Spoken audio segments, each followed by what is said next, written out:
မျိုးသမီးတယောက်ဟာသူမကိုဝင်ရှိနေတဲ့အကြောင်းလူမှုကွန်ရက်ပေါ်မှာတင်ပြီးကြေညာတော့မယ့်အချိန်မှာပဲနားထဲမှာအတန်တန်ရုတ်တရက်ကြားလိုက်ရပါတယ်။မေတာမေဘိုက်ထဲမှာရှိနေပြီနော်တဲ့အဲ့ဒီတော့မှသူမနဲ့စကားပြောနေတာဟာသူမဘိုက်ထဲကရင်သွေးလေးမှန်သိလိုက်ရတာပါ။ကလေးလေးကသူမကိုအရင်ဘဝကအကြောင်းတွေဖင်ပြောပြပါတယ်။အရင်ဘဝတုန်းကသူမဟာကိုဝင်ရှိတာကိုလူသိရှင်ကြားကြေညာခဲ့မိလို့တထေးကြီးမိသားစုကသူမဟာပိုက်ဆံမှတ်လို့တီမိသားစုတွေဝင်ကျင်နေတာလို့အထင်မှားသွားခဲ့ကြပါတယ်။ဒါအပြင်မြင်းသားရဲ့ရီစားဟန်းကလည်းတနာစရာကောင်းတဲ့ပုံစံမျိုးဟန်ဆောင်ပြီးတထေးကြော့ကြီးကိုတွေးထိုးပေးခဲ့တာကြောင့်သူမဟာအတင်းအဓမ္မခေါ်ထုတ်သွားခြင်းခံခဲ့ရပါတယ်။နောက်ဆုံးမှာတော့ကလေးလေးဟာဘိုက်ထဲမှာတင်တေဆုံးသွားခဲ့ရတာပေါ့။ဒါကိုကြားပြီးအမျိုးသမီးဟာအရန်ထိတ်လန့်သွားပါတယ်။အဲ့ဒီအချိန်မှာပဲအပြင်ကကားတန်ကြားလိုက်ရတာကြောင့်ကလေးလေးကသူမကိုအဝိဒ္ဒစားလေးပြီးမိတ်ကပ်တွေဖျက်ခိုင်းလိုက်ပါတယ်။အခုကစပြီးသူမဟာအားနည်းတဲ့ပုံစံမျိုးဟန်ဆောင်ရတော့မှာပါ။သူမလူပြီးတာနဲ့အမျိုးသားဖြစ်သူဝင်လာပါတယ်။သူမရဲ့ရိုးရှင်းတဲ့ရုပ်ရည်ကိုမြင်တော့အမျိုးသားကသူမကိုပွေ့ဖက်လိုက်ပါတယ်။ကလေးလေးကသူမကိုအရင်လိုမဆက်ဆံဖို့တတိပေးလိုက်တာကြောင့်သူမဟာမျက်ရည်ဝဲတဲ့မျက်လုံးလေးတွေနဲ့ကိုဝင်ရှိနေပြီဒါပေမဲ့ဒါဟာတမင်လောက်တာမဟုတ်တယ်လို့ရှင်ကိုလည်းအချက်ကင်ဖို့မဟုတ်ပါဘူးလို့တိုးတိုးလေးပြောလိုက်ပါတယ်။ဒီလိုနူးညံ့ပြီးအားနည်းတဲ့ပုံစံကိုမြင်တော့အမျိုးသားဟာအံ့ဩသွားပြီးသူမကိုအလော်တကြီးချောမော့ပါတော့တယ်။တထေးကြီးမိသားစုက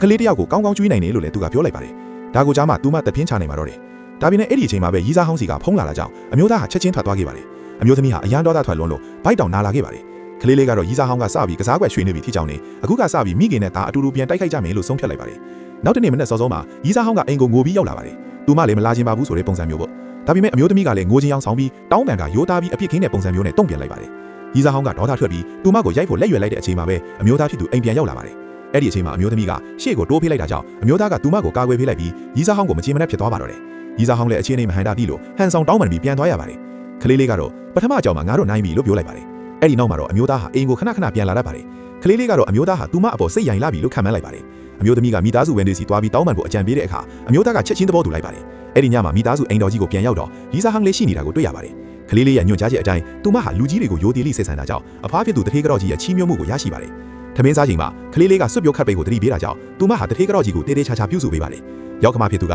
နောက်ထပ်ဆွတ်ပြုတ်တစ်မျိုးကပိုကောင်းတယ်လို့ပြောပေမဲ့တထေးကြော့ကြီးကတော့မခံပါဘူး။ယောက်ကမကရီးစားဟောင်းကပိုကောင်းကြောင်းအရေးအမြတ်ပြောနေချိန်မှာတော့ကလေးလေးကသူမကိုကိုဝင်ဆောင်အောင်အင်ချင်းချောင်ဆောင်ခိုင်းပြီးကိုဝင်ဆောင်တွေကအစာကိုပေါ့ပေါ့ပါပါပဲစားတင်တယ်လို့အရေးအမြတ်ပြောခိုင်းလိုက်ပါတယ်။ဒါကိုမြင်တော့တထေးကြော့ကြီးကဟင်းတွေကိုအကုန်သိမ်းခိုင်းလိုက်ပါတော့တယ်။ဒီအကြောင်းမှလည်းမိခင်နဲ့ရင်သွေးလေးတို့အပြက်အသက်အနိုင်ရသွားပါတော့တယ်။